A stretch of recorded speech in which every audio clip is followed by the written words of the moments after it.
Hello students. आज हम लोग कोऑर्डिनेशन कंपाउंड के लेक्चर 17 में EAN यानी इफेक्टिव एटॉमिक नंबर पर डिस्कस करेंगे। इससे पिछले क्लास में हम लोग ने वार्नर्स थ्योरी कंप्लीट किया था। वार्नर्स थ्योरी के अकॉर्डिंग कॉम्प्लेक्स को उन्होंने प्राइमरी और सेकेंडरी वैलेंसीज एक्सप्लेन किया था।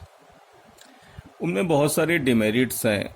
कुछ डिमेरिट्स ये भी है कि आप ये कह सकते हैं कि उन्होंने नेचर ऑफ बॉन्ड कैसा होगा दो लीगेंड और मेटल के बीच में, ये उन्होंने एक्सप्लेन नहीं किया था। दूसरी एक बहुत इंपॉर्टेंट बात और भी है कि जैसे किसी कंपाउंड की कोऑर्डिनेशन नंबर 4 है, तो 4 है तो उसकी ज्योमेट्री कैसी होगी, स्क्वायर प्लेनर होगा या टेट्राहेड्रल होगा।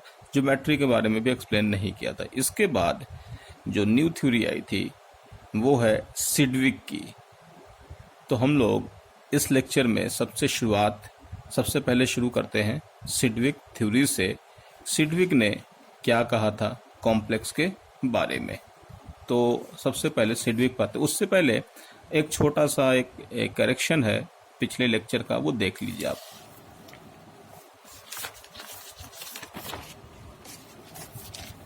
ये कंपाउंड था जो हम लोगों ने डिस्कस किया था, KCONO2 whole 4NH3 whole twice 4 और 2 6 कोऑर्डिनेशन नंबर। आयोनाइज केस से होगा तो K पर चार्ज प्लस होगा और स्फीयर के ऊपर चार्ज क्या होगा, माइनस आ जाएगा, है ना। ये इसको प्लस, यहाँ माइनस, यहाँ K प्लस है और यहाँ पर एक माइनस है। यहाँ आपके पास 4 और ये 4 आ गया, जबकि यहाँ पर कितना होना चाहिए था, 2 होना चाहिए। तो ये करेक्शन कर लीजिएगा। कोऑर्डिनेशन नंबर 8 हो गया था, ठीक है, बाकी सही है। चलिए, तो यहाँ से हम लोग शुरू करते हैं Sidgwick theory. It is based on Lewis concept. ये लुईस कॉन्सेप्ट पर बेस है। क्या है लुईस कॉन्सेप्ट? तो लुईस कॉन्सेप्ट में इलेक्ट्रॉन पेयर डोनर और इलेक्ट्रॉन पेयर एक्सेप्टर का यहाँ पर यूज़ करते हैं। जैसे हम लोग ने सबसे शुरू में जब कॉम्प्लेक्स को एक्सप्लेन कर रहे थे तो हम लोग ने इसी कॉन्सेप्ट का इस्तेमाल किया था। तो आप देखिए, जैसे हम लोग को कहा गया था कि लुईस के अकॉर्डिंग ये है उसके पास इलेक्ट्रॉन पेयर, तो इलेक्ट्रॉन पेयर ये डोनेट करेगा, तो इलेक्ट्रॉन पेयर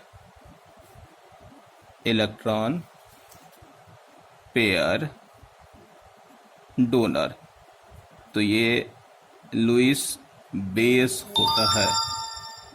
और दूसरा जो है इलेक्ट्रॉन पेयर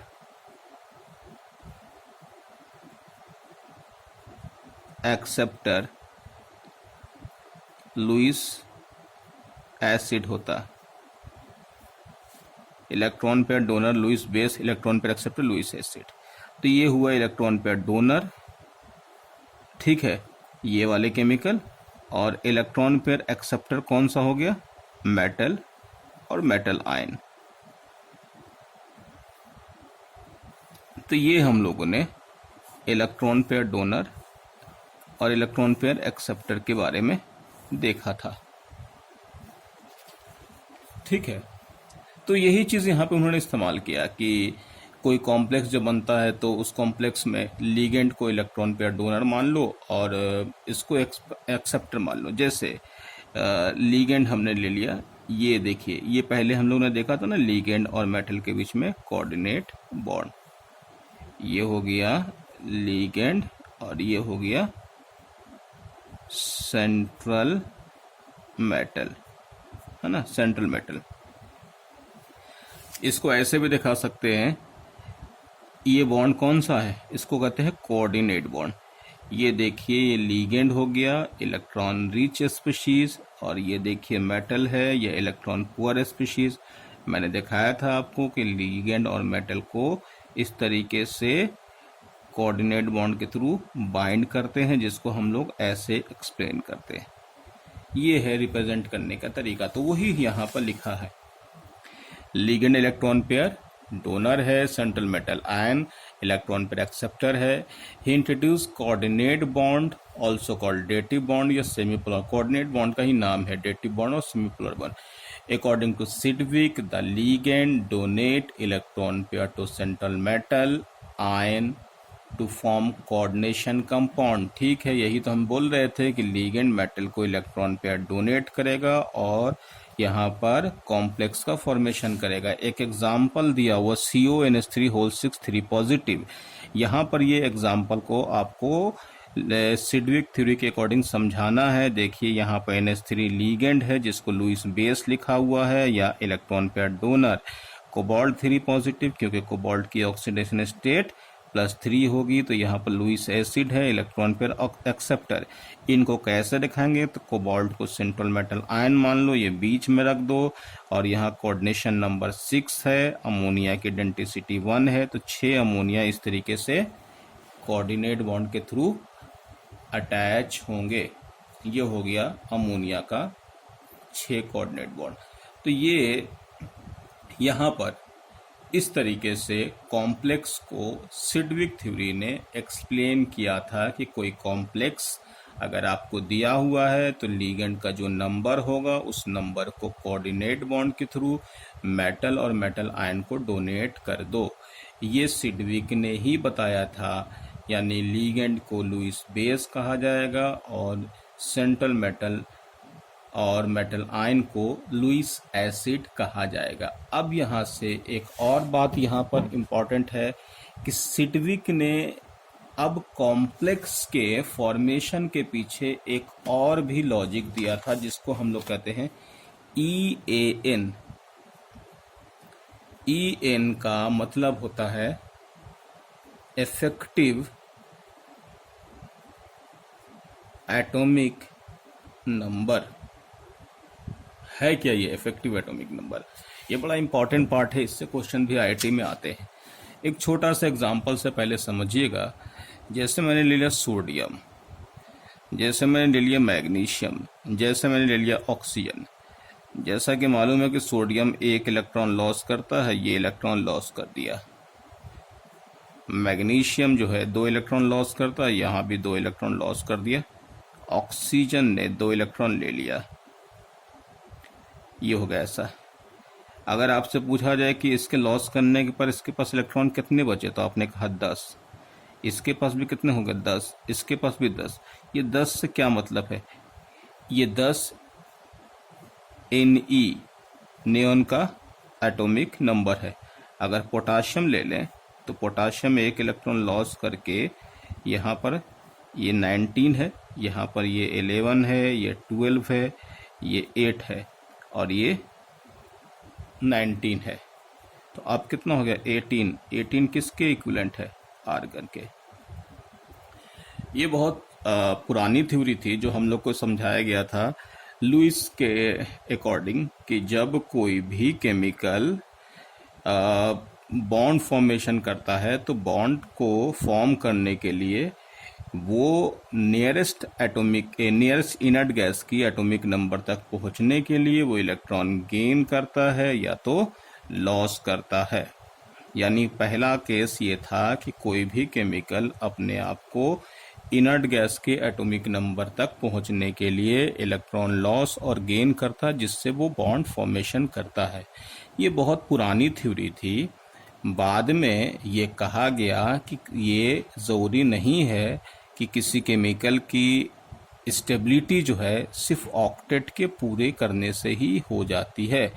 आगे ये कहा गया बहुत सारे ऐसे केमिकल हैं जो बहुत स्टेबल थे, जिनके ऑक्टेट नहीं है, ऑक्टेट से कम है या एक्सपेंडेड ऑक्टेट है, जैसे PCl5 टाइप के केमिकल है, सल्फेट है, या और भी बहुत सारे केमिकल देखिएगा SF6 हैं जिसमें ऑक्टेट से ज़्यादा है। तो उस केस में आपके पास यहाँ पर एक चीज़ समझ में आया कि नहीं, बॉन्ड की स्टेबिलिटी के लिए आप सबसे इम्पॉर्टेंट है कि उसकी एनर्जी कम होनी चाहिए, यानी एनर्जी मेन क्राइटेरिया, ना कि ऑक्टेट। तो खैर वो ओल्ड कॉन्सेप्ट था जिसके बेस पर ये हम लोग को बताया जाता था। ये EAN इफेक्टिव एटॉमिक नंबर भी एक ओल्ड कॉन्सेप्ट है जिसको हम लोग थोड़ा यहाँ पर समझे, जो सिडविक ने समझाया था। जैसे कि एग्जाम्पल से समझिएगा, ये है आयरन। आयरन मान लेते हैं FeCl2+2 आ गया ऑक्सीडेशन स्टेट। अब ये कोई लीगेंड के सॉल्यूशन में, चलो अमोनिया में ऐड कर दिया, अमोनिया में ऐड कर दिया। अमोनिया एज ए लीगेंड है, +2 का मतलब कितना हुआ? एटॉमिक नंबर आयरन का कितना होगा बताओ? आयरन की एटॉमिक नंबर 26, तो आयरन +2 यानी 26 है, तो आयरन 20, इसका मतलब कितना हो गया? 24 इलेक्ट्रॉन्स हो गया। 2 इलेक्ट्रॉन लॉस हो गया ना, तो 24 हो गया। 24 इलेक्ट्रॉन है ये आयरन +2। अब ये देख रहे हैं कि ये देखिए ये अमोनिया के सॉल्यूशन में डाल दिया गया। अमोनिया के सॉल्यूशन में ऐड करने पर अमोनिया इनके साथ कॉम्प्लेक्स बनाता है कोऑर्डिनेट बॉन्ड के थ्रू। ये देखिए इस तरीके से वो कॉम्प्लेक्स बनाता जा रहा है। ये इस तरीके से इलेक्ट्रॉन अमोनिया का यहाँ इनके पास इस तरीके से डोनेट कर रहे हैं। ये कितने डोनेट करेंगे? अभी ये डोनेट मैंने इतने करा दिए। 24 मतलब एक, यहाँ से अगर आपसे पूछा जाए कि इस वाले फॉर्म में एक जो आपके पास एक एरो है उससे कितने इलेक्ट्रॉन डोनेट हो रहे हैं? 2, यहाँ से भी 2, यहाँ से भी 2, तो अभी कितने होंगे? 24 + 6 कितना हो गया? 24 + 6 30 हो गया। अब कितना हो गया? 32। अब कितना हो गया? 34। अब कितना हो गया? 36। तो इस केस में यहाँ पर ये दिखाया गया कि इनके पास यानी आयरन के पास टोटल नंबर ऑफ इलेक्ट्रॉन जो है वो कितना हो गया? आयरन के पास टोटल इलेक्ट्रॉन कितना हो गया बताओ? टोटल इलेक्ट्रॉन 36 है। It is atomic number of krypton, जिसका नंबर भी 36 होता है। ये 36। तो यहां पर कॉम्प्लेक्स को उन्होंने ये ऐसे ही समझाया था। सिडविक का कहना था कि जब कोई भी केमिकल अपने कॉम्प्लेक्स फॉर्मेशन में इसलिए जाना चाहता है कि कॉम्प्लेक्स फॉर्मेशन के थ्रू वो नियरेस्ट इनर्ट गैस की एटॉमिक नंबर तक पहुंचना चाहेगा, जिससे वो स्टेबल हो जाएगा। तो ये इनका कॉन्सेप्ट था किसी कॉम्प्लेक्स को समझाने का।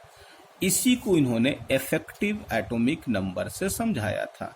जैसे समझिएगा कि किसी केमिकल में जो इलेक्ट्रॉन इनके पास खुद का है, जैसे आयरन के पास इलेक्ट्रॉन 26 था, 2 इलेक्ट्रॉन लॉस करने के बाद इनके पास इलेक्ट्रॉन खुद का कितना हो गया? 24। और बाकी जो लीगेंड से इलेक्ट्रॉन लिया तो इनके खुद के इलेक्ट्रॉन और प्लस लीगेंड के इलेक्ट्रॉन टोटल मिलाने के बाद जितने इलेक्ट्रॉन इनके पास हो जाते हैं वही इनका इफेक्टिव एटॉमिक नंबर होता है, जिसको EAN से डिनोट करते हैं। फिर से आपको बता दें इफेक्टिव एटॉमिक नंबर क्या है। मेटल यानी सेंट्रल मेटल या सेंट्रल मेटल आयन का खुद का इलेक्ट्रॉन और प्लस लीगेंड के दिए हुए इलेक्ट्रॉन, तो टोटल जो उनके पास इलेक्ट्रॉन पहुंचेगा वही उनका EAN होगा। तो इसी थ्योरी के अकॉर्डिंग इन्होंने समझाने की कोशिश की कि कोई केमिकल इसलिए कॉम्प्लेक्स बनाना चाहता है कि वो नियरेस्ट इनर्ट गैस के एटॉमिक नंबर तक पहुंच जाए। ऑल्दो ये बात बहुत सारे कॉम्प्लेक्स पर सेट नहीं होता है। बहुत सारे ऐसे भी कॉम्प्लेक्स आपको मिलेंगे जिसमें EAN यानी effective atomic number inert gas के इक्वल नहीं आता है, लेकिन फिर भी वो अच्छा खासा स्टेबल है। यानी कि फिर से आपको बता दें, जिस तरीके से ऑक्टेट रूल एसेंशियल क्राइटेरिया नहीं था किसी भी कंपाउंड के स्टेबिलिटी के लिए, उसमें मेन क्राइटेरिया था एनर्जी। यहाँ पर भी किसी केमिकल का EAN इनर्ट गैस के इक्वल होना किसी केमिकल की स्टेबिलिटी के लिए एसेंशियल क्राइटेरिया नहीं है, एसेंशियल कंडीशन नहीं है। मतलब कोई केमिकल अगर स्टेबल है तो ये ज़रूरी बिल्कुल भी नहीं है कि उसकी EAN नियरेस्ट इनर्ट गैस के एटॉमिक नंबर के बराबर हो जाए। तो यहाँ स्टेबिलिटी के बारे में हम लोग को सिडविक के थ्योरी के अकॉर्डिंग नहीं समझना है। ये बहुत पुरानी थ्योरी थी, इन्होंने दिया था। ये थ्योरी बहुत ज़्यादा कॉम्प्लेक्स पर सेट नहीं हो पाया था, क्योंकि हम लोग जो स्टेबिलिटी पर हम लोग से जो क्वेश्चन पूछेंगे उसकी explanation CFT crystal field theory है, उससे समझाया गया था। इसके बाद एक थ्योरी हम लोग और पढ़ेंगे जो है VBT वैलेंस बॉन्ड थ्योरी, वहाँ पर भी स्टेबिलिटी का एक्सप्लेनेशन नहीं मिलता है। तो खैर, इफेक्टिव एटॉमिक नंबर वाले यानी सिडविक वाले में हम लोग दो चीज़ ही पढ़ेंगे। एक करना क्या है कि जब किसी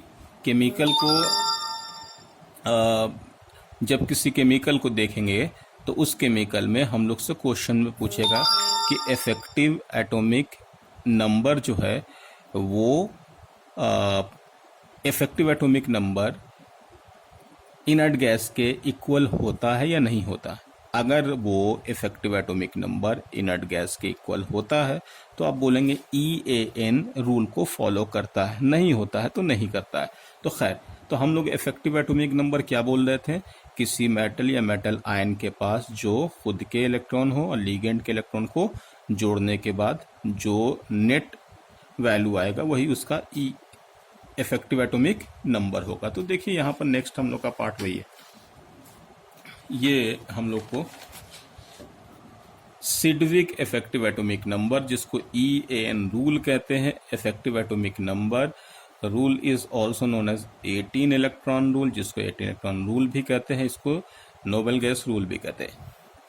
EAN में according to Sidgwick the total number of electrons around the central metal ion including those gain through coordination by the ligands is known as effective atomic number. जैसा मैंने अभी आपसे कहा भी है कि खुद के इलेक्ट्रॉन और लीगेंड के भेजे हुए इलेक्ट्रॉन दोनों को जोड़ दो तो वही इफेक्टिव एटॉमिक नंबर होगा। इसमें एक चीज़ आप समझिएगा, इसका एक फॉर्मूला भी हम बना दें कि आप मुझे बताओ कि इसकी इफेक्टिव एटॉमिक नंबर के लिए क्या क्या देखा। Effective atomic number is equal to, सबसे पहले एटॉमिक नंबर, आपने एटॉमिक नंबर इसका ले लिया, कितना था 26 आयरन का। इसके बाद minus oxidation state, oxidation state कितना है +2 है तो 2 माइनस कर दो। फिर प्लस कितने कोऑर्डिनेट बॉन्ड है, तो कोऑर्डिनेट बॉन्ड कितना है 1 2 3 4 5 6, तो एक कोऑर्डिनेट बॉन्ड से कितने इलेक्ट्रॉन मिलते हैं, एक कोऑर्डिनेट बॉन्ड से 2 इलेक्ट्रॉन मिलते हैं ना, तो 6 कोऑर्डिनेट बॉन्ड से कितना मिलेगा 12 मिलेगा। तो हम लोग यहाँ पर कहेंगे कि किसी केमिकल में जो कोऑर्डिनेट बॉन्ड है उस कोऑर्डिनेट बॉन्ड में 2 से मल्टीप्लाई कर दो तो वो टोटल इलेक्ट्रॉन मिल जाएगा। तो अभी यहाँ पर कोऑर्डिनेट बॉन्ड यानी कोऑर्डिनेशन नंबर कितना 6 है, तो एक कोऑर्डिनेशन नंबर से 2 इलेक्ट्रॉन, तो 6 कोऑर्डिनेशन नंबर से कितना होगा 12 इलेक्ट्रॉन। तो देखिए ये बन जाएगा किसी केमिकल की EAN निकालने का formula. Effective atomic number is equal to atomic number of central metal minus oxidation state of central metal plus coordination number into 2। वही मैंने यहाँ पर फॉर्मूले में लिख दिया है। Effective atomic number is equal to atomic number of central metal, यानी कि उसका एटॉमिक नंबर लिखेंगे, फिर माइनस है oxidation state of central metal, और फिर जो है 2 इंटू कोऑर्डिनेशन नंबर। यानी किसी केमिकल का EAN निकालना हो तो सेंट्रल मेटल का एटॉमिक नंबर लिख लीजिए और जो मेटल का ऑक्सीडेशन स्टेट है उसको आप माइनस कर लीजिए, फिर 2 इंटू कोऑर्डिनेशन नंबर, जो कोऑर्डिनेशन नंबर दिया रहेगा उसको आप 2 से मल्टीप्लाई कर दीजिएगा, तो जो वैल्यू आ जाएगी वो उस केमिकल का इफेक्टिव एटॉमिक नंबर आ जाएगा।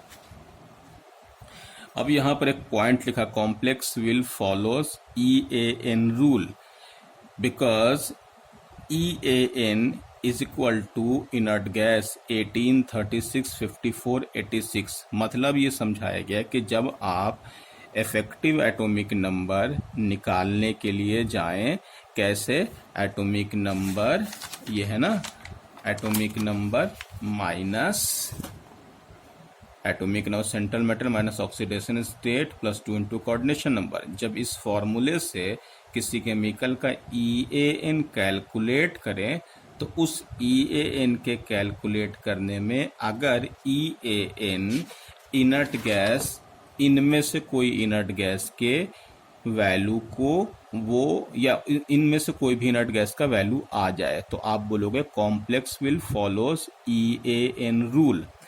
क्वेश्चन इतना ही आता है। क्वेश्चन में ये पूछेंगे कि कोई कॉम्प्लेक्स दिया हुआ होगा और आप इफेक्टिव एटॉमिक नंबर का फॉर्मूला लगा दो। फॉर्मूला लगाने के बाद उसका EAN वैल्यू निकालो। इफेक्टिव एटॉमिक नंबर अगर इस नंबर को फॉलो करता या ये नंबर आ जाता तो आप बोलोगे complex will follows EAN rule. और अगर नहीं आता है तो हम लोग कहेंगे कॉम्प्लेक्स EAN रूल को फॉलो नहीं करता। यही क्वेश्चन पूछेगा कि इनमें से कौन सा complex effective atomic number rule को फॉलो करता है, मतलब किस कॉम्प्लेक्स का EAN इनर्ट गैस के इक्वल आता है। कौन सा कॉम्प्लेक्स EAN रूल को फॉलो नहीं करता है, मतलब उसका EAN इनमें से किसी नंबर को नहीं बनाएगा, यानी इनमें से कोई भी नंबर नहीं आएगा। तो उसी में हम लोग यहाँ पर शुरू करते हैं कुछ केमिकल का EAN कैलकुलेट करना। कैसे निकालोगे, तो सबसे पहले Na, यहाँ ऑक्सीडेशन स्टेट 0 है, CO पर भी चार्ज 0, इसका ऑक्सीडेशन स्टेट 0। निकल की एटॉमिक नंबर कितनी होती है, तो EAN हमने लिख दिया। निकल की एटॉमिक नंबर 28, ऑक्सीडेशन स्टेट क्या हो गया 0, ठीक है, प्लस यहाँ तक ठीक है, एटॉमिक नंबर हो गया, ये ऑक्सीडेशन स्टेट हो गया। 4 यानी कोऑर्डिनेशन नंबर इनटू 2, तो कितनी वैल्यू हो गई 8 + 28, तो ये हो जाएगा 36। EAN 36 यानी कि ये EAN रूल को फॉलो करेगा। फिर से देखिएगा यहाँ FeCO5, तो यहाँ बताओ एटॉमिक नंबर इसका 26 माइनस यहाँ पर 0, यहाँ 0, तो ये भी 0 हो जाएगा, ठीक है। जब ये 0 हो जाएगा तो 26 माइनस 0 प्लस 5 कोऑर्डिनेशन नंबर है, इंटू 2 से मल्टीप्लाई कर दो तो कितना हो जाएगा, यहाँ भी 36, यानी ये भी EAN रूल को फॉलो करेगा। यहाँ अब बताओ, ये 4 माइनस है, यहाँ -1 है, 6 माइनस, तो ऑक्सीडेशन स्टेट कितना आ जाएगा +2। तो अब क्या कीजिएगा, EN के लिए 26 माइनस 2, ये हो गया आपके पास atomic number. 26 minus oxidation state 2 हो गया, प्लस कर दिया, कोऑर्डिनेशन नंबर 6 है, इनटू 2 कर दो, तो वैल्यू कितना होगा 24 + 12, यानी यहाँ पर भी ये EN रूल को फॉलो करेगा। इसके बाद कोबाल्ट पर आ जाओ। कोबाल्ट की एटॉमिक नंबर होती है 27, और यहाँ पर कितना होगा, ये 0 हो जाएगा, 2 प्लस है तो ये इसी का होगा, 27 माइनस 2, ये इसका हो गया atomic number minus oxidation state, plus 4 into 2 8, तो यहाँ हो गया 25 और प्लस 8 कितना हो जाएगा। ये वाले केमिकल में अगर हम लोग देखें 25 + 8 यानी कि 33 हो जाएगा, तो ये EAN रूल को फॉलो नहीं करेगा। यहाँ पर ये समझिएगा, इसका देखिए 27 था, 27 एक मिनट, हाँ ठीक है, 27 माइनस 2 25 हो गया, 25 + 8 हो गया, यानी कि 33, यानी EN रूल को फॉलो नहीं करेगा। वैनेडियम हेक्साकार्बोनिल, वैनेडियम का कितना होता है 23 एटॉमिक नंबर, माइनस हो गया और यहाँ -1, ठीक है, प्लस 6 इंटू 2, तो माइनस माइनस प्लस 23 + 1 24 हो गया। अब 24 + 12, तो यहाँ पर वैल्यू कितना आ गया 36, यानी EN को फॉलो करेगा। ध्यान रखिएगा यहाँ पर मेटल के ऊपर माइनस चार्ज भी आ सकता है, तो VCO6 माइनस। उसी तरीके से कॉपर में ले लो, कॉपर का 20 9 हो गया एटॉमिक नंबर, माइनस ले लिया, माइनस क्योंकि यहाँ पर ऑक्सीडेशन स्टेट 2 हो जाएगा, और यहाँ हो गया प्लस 4 इंटू 2, तो यहाँ हो गया 27 प्लस 8। ठीक है, तो यहाँ कितना हो जाएगा 35, यानी ये भी EN रूल को फॉलो नहीं करेगा। तो EN रूल को फॉलो कौन कौन करा, ये करेगा, ये करेगा, ये करेगा और ये करेगा, ये दोनों कॉम्प्लेक्स नहीं करेगा। अब यहाँ पर फिर से आ जाइए कोबाल्ट के लिए। तो आपको इससे मतलब नहीं, ऑक्सीडेशन स्टेट सिर्फ निकालो। ऑक्सीडेशन स्टेट कितना हो जाएगा, +3 आ जाएगा, ठीक है ना, 3 माइनस और 3 प्लस आ गया, तो यहाँ 27 माइनस 3 कर दिया, प्लस 6 इंटू 2, कोऑर्डिनेशन नंबर 6 है, 2 से मल्टीप्लाई कर दो, तो यहाँ वैल्यू कितना हो गया 36, यानी EN रूल को फॉलो करेगा। निकेल का बताओ क्या आ जाएगा, 4 माइनस है, यहाँ पर तो 4 प्लस 2 प्लस फिक्स है, तो यहाँ पर कितना नेट 0 है, तो यहाँ भी कितना होनी +2 होना चाहिए। तो निकेल का atomic number 28 minus 2 plus 4 into 2, coordination number 4 into 2, तो कितना हो गया 26 प्लस 8, 26 प्लस 8 कितना हो जाएगा 34। तो इसका मतलब ये हो गया कि ये वाले केमिकल भी EN को फॉलो नहीं करेंगे। प्लेटिनम का हम एटॉमिक नंबर आपको बता देते हैं। प्लेटिनम का यहाँ पर पहले तो ऑक्सीडेशन स्टेट निकालो, 1 इंटू 2 2 हो गया, और यहाँ 6 माइनस है, तो यहाँ कितना होना चाहिए +4, वैसे भी कोऑर्डिनेशन नंबर 6 है तो 4 तो होगा ही।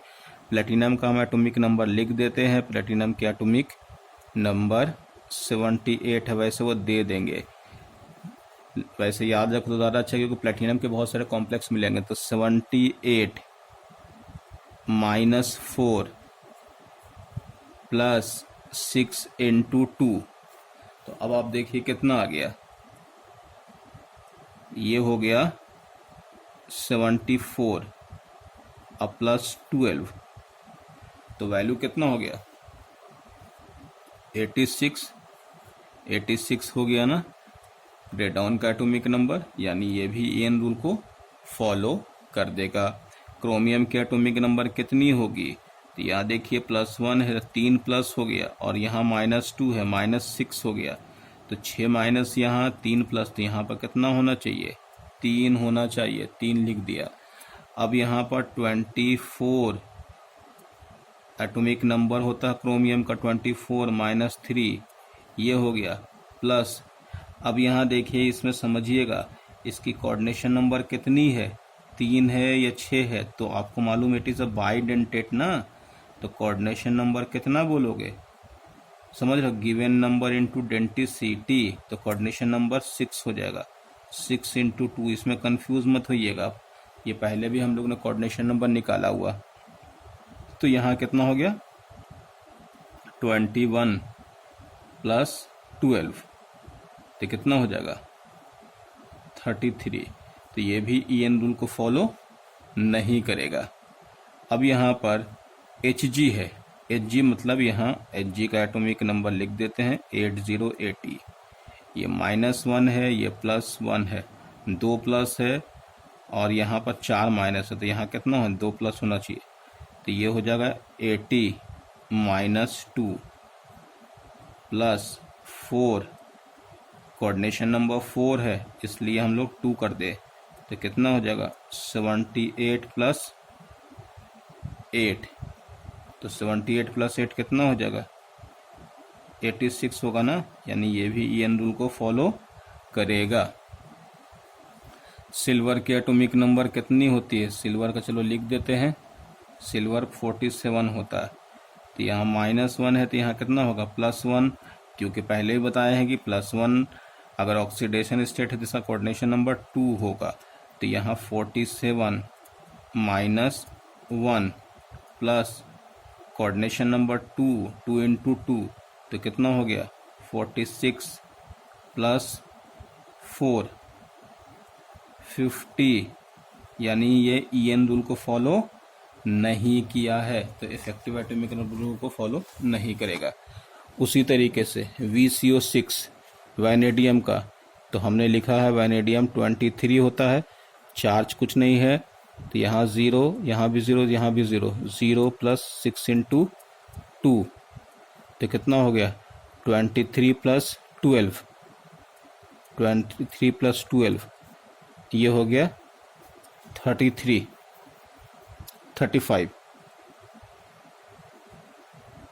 35, लेकिन ये भी EN रूल को फॉलो नहीं करेगा।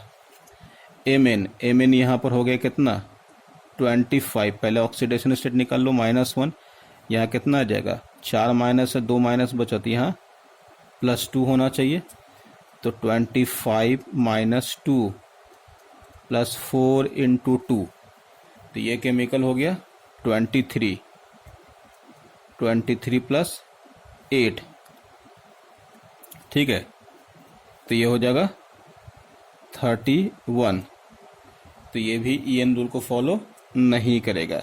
यहाँ ऑक्सीडेशन स्टेट कितना हो जाएगा +3 हो जाएगा ना, हम डायरेक्ट निकाल रहे हैं, तो एटॉमिक नंबर 26 - 3 + 6 × 2, तो 23 + 12, तो ये हो गया 35, ये भी EN रूल को फॉलो नहीं करेगा। ये +2 है, तो यहाँ फिर से लिख देते हैं 27 माइनस, यहाँ +2 है, -2 + 6 × 2, 25 + 12, ठीक है, ये हो जाएगा 37, तो ये भी EN रूल को फॉलो नहीं करेगा। यहाँ पर देख लो निकल के लिए 0 है, तो निकल का यहाँ पर 28 हो गया, ऑक्सीडेशन स्टेट +2 हो जाएगा, 28 - 2 + 6 × 2, तो ये हो गया 26 + 12, ठीक है, तो यहाँ हो जाएगा 38, ये भी EN रूल को फॉलो नहीं करेगा।